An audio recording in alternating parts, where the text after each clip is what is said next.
안녕하세요. 라온의 책 먹방. 오늘은 당신 자신이 되라. Be Yourself.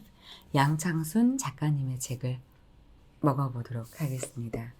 이전에도 제가 한번 소개해드린 책인데요. 정말 내용이 좋아요. 그래서 오늘 지난번에 먹었던 부분 아니고 다른 부분을 여러분과 함께 먹어보도록 하겠습니다. 오늘도 맛있게 잘 먹도록 하겠습니다. 회사의 영혼을 판 사람. 회사의 영혼을 판 사람은 결국 아무런 보람도 찾지 못한다. 빌 조지. 언젠가 SBS에서 홍소장의 가을이란 특집 드라마를 방영한 적이 있다. 그런데 주변엔 그 드라마를 보고 깊이 공감했다는 사람이 많았다. 그 중에는 대기업의 고위 임원들도 있었다. 드라마는 형제의 삶을 통해 인생에서 정말 중요한 것이 무엇인지에 대해 깊이 있고 감동적인 성찰을 보여준다. 극 중에서 파출소 소장인 최불암, 김혜자 부부는 소박하지만 서로를 아끼고 사랑하며 살아간다. 반면 동생인 임채무, 박종숙 커플은 거의 극단적으로 그 반대의 모습이다. 남편이 대기업의 사장까지 지내면서 그 부부는 경제적 풍요를 누린다. 하지만 아내는 이미 오래전에 마음이 병든 상태다. 오로지 자신의 사회적 성공과 일이 전부이던 남편의 그늘에 가려 자취도 없이 지내다 보니 그렇게 된 것이다. 온통 균열이가 있던 두 사람과의 관계는 남편이 회사에서 퇴출당하면서 완전히 무너지고 만다. 남편은 갑작스러운 정체감의 상실로 허탈감에 빠진다.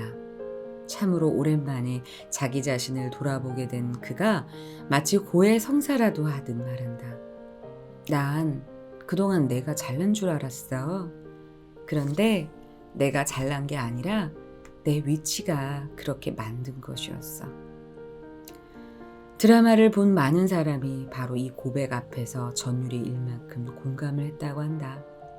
실제로 사회적 위치와 자기 자신을 떼어놓고 생각하기란 누구에게나 어려운 일이다. 그 둘을 완전히 동일시하는 사람도 적지 않다. 그 자리에 오르기까지 오직 앞만 보며 달려온 사람일수록 그런 함정에 빠지기 쉽다. 그런 상황에서 갑자기 그 자리에서 밀려난다면 정체성의 혼란을 느끼는 것은 당연하다. 사람에 따라서는 인생 전체가 무너진 것 같은 허탈감에 직면할 수도 있다. 그렇다면 자신의 사회적 위치와 자신을 그토록 동일시하는 일은 왜 생겨나는 것일까? 가장 큰 이유는 파워를 추구하는 데서 비롯된다. 파워를 추구하는 사람일수록 그 파워를 가능하게 하는 사회적 지위와 자신을 동일시하게 마련이다. 그러면서 서서히 그 파워에 중독되어 간다. 사실 파워는 병적 나르시시즘을 가진 사람들이 추구하기에 가장 쉬운 것이다. 세계적인 의료기 회사인 메드트로닉의 전 CEO 빌 조지는 그런 사람을 가리켜 회사의 영혼을 판 사람이라고 말했다. 따라서 아무런 보람도 찾지 못할 것이라고 했다. 나는 그가 영혼을 팔아서라도 파워를 추구하는 것이야말로 해서는 안 될 일이라는 뜻에서 그 말을 했다고 생각한다. 그는 그와 같은 파워는 결국 허상에 불과하다는 것을 말하고 싶었던 게 아닐까? 피터 드러커도 그와 같은 일의 위험성을 경고하고 있다. 그는 일찍이 자신이 쓴 책에서 리더는 어떤 조직, 어떤 기업에서든 그가 갖고 있는 독자적인 지위를 확고한 것으로 여기지 말라고 했다. 그의 말인즉 오늘날 한 기업의 성과를 실현하는 장소인 시장이나 그 기업의 자원인 지식과 정보는 누구라도 접할 수 있는 것이다. 따라서 다른 어떤 지도자적인 지위라 할지라도 결국 일시적인 힘만 가질 뿐이라고 한다. 하지만 어쩌랴 그것을 모르지 않으면서도 어느 순간에는 또 그 길로 달려가는 것이 우리의 모습인 것을. 따라서 방법은 한 가지.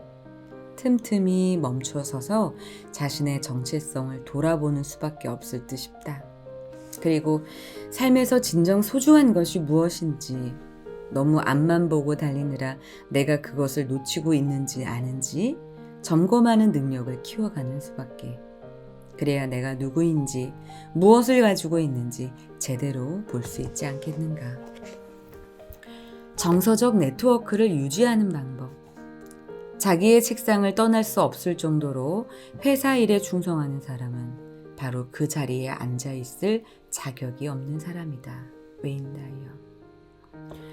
언젠가 대기업 사장단의 스키 강습 기사를 본 적이 있다. 전 그룹 계열사 사장단이 함께 열흘씩 시간을 내어 스키 강습을 받았다는 것이다. 매우 신선한 뉴스였다. 파격의 멋이 느껴졌다. 누구나 가끔씩은 그렇게 자신을 전혀 색다른 공간에 전혀 색다른 방식으로 놓아볼 필요가 있다.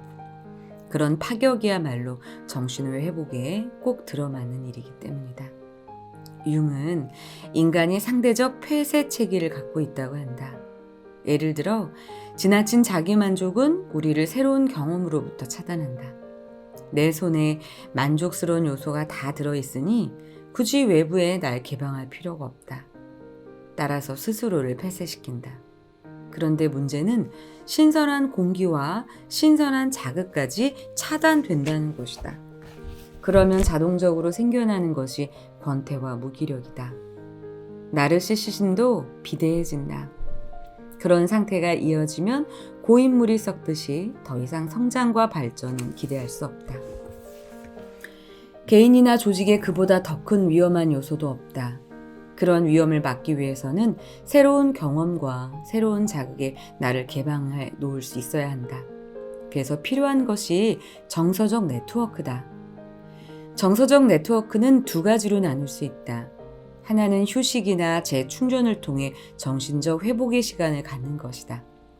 대기업 사장단의 스키 강습이 여기에 해당된다.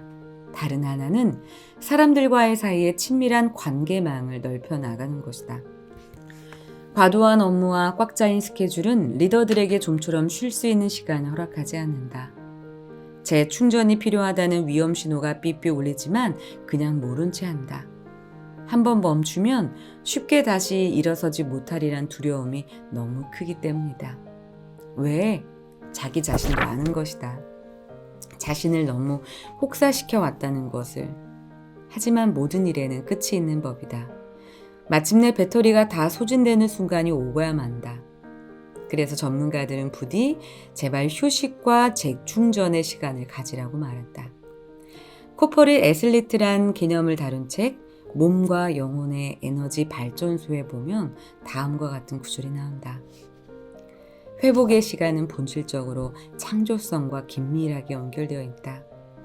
음표들 사이에 공간이 있어야 음악이 만들어지고 문자들 사이에 공간이 있어야 문장이 만들어지듯 사랑과 우정, 깊이와 차원이 성장하는 곳 역시 일과 일 사이의 공간이다. 회복의 시간이 없는 우리의 인생은 존재감 없이 끊임없이 반복되는 행동의 연속일 뿐이다. 자신만의 특별한 취미를 갖는 것도 한 방법이다. 리더들에게 꼭 필요한 덕목이 무엇인가? 유연성과 창의성이다. 취미 활동은 유연성과 창의성을 기르는데 커다란 도움이 된다. 그림을 그린다든지 영화를 본다든지 사진을 찍는 것과 같은 취미 활동을 하려면 비즈니스를 할 때와는 전혀 다른 뇌세포가 필요하다. 그건 마치 쓰지 않는 근육을 강화해서 몸의 건강을 유지하는 것과 같은 효과를 준다. 인격을 끓여서 기본 요소를 빼내면 남는 것은 인간에 대한 관심과 봉사뿐이다라는 말이 있다. 남에게 관심을 기울이고 봉사하는 것이 우리 인생의 뼈대를 이룬다는 뜻이다. 그리고 그것은 리더에게 꼭 필요한 덕목이다. 리더가 일정한 거리감을 유지하면서 외적인 상황에만 관심을 기울인다면 친밀한 네트워크를 유지할 수 없다. 따라서 리더는 자기가 이끄는 사람들에게 먼저 관심을 기울이고 먼저 우정을 나누어 줄 수 있어야 한다. 그것이 사람들로부터 깊은 헌신과 애정을 이끌어내는 유일한 길이다. 그리고 그런 헌신과 애정에 기초한 관계가 유지되고 발전될 때 정서적 네트워크도 완성된다. 책 주세요, 책. Be Yourself, 당신 자신이 되라 라는 책을 먹어봤습니다. 정말 이 책은요, 좋지 않은 곳이 한 군데도 없어요. 그냥 이 책을 딱 펼쳐서 어느 부분을 읽어도요, 어머, 이거 책 먹방에서 같이 여러분과 나눠서 먹고 싶다. 그런 내용들이 정말 가득 차 있는 책입니다. 쉼에 대한 중요성. 저도 잘 쉬지 못하는 편인데, 그래서 책상에 앉아 있어야 되고, 회사에 매일 출근을 해야 되고, 그래야 좀 안심이 되고, 쉬었다가 무언가를 다시 시작하는 게 좀 두렵다는 생각이 들 때가 있거든요. 근데 이 책을 보면서 좀 쉬어야 되겠다. 유연성과 창의성을 위해 좀 쉬어야 되겠다라는 생각을 해봤습니다.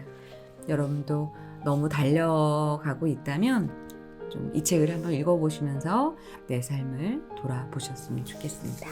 네, 여러분 내용 좋았으면 구독, 좋아요, 댓글 남겨주세요. 오늘도 여러분과 행복하게 잘 먹었습니다. 안녕.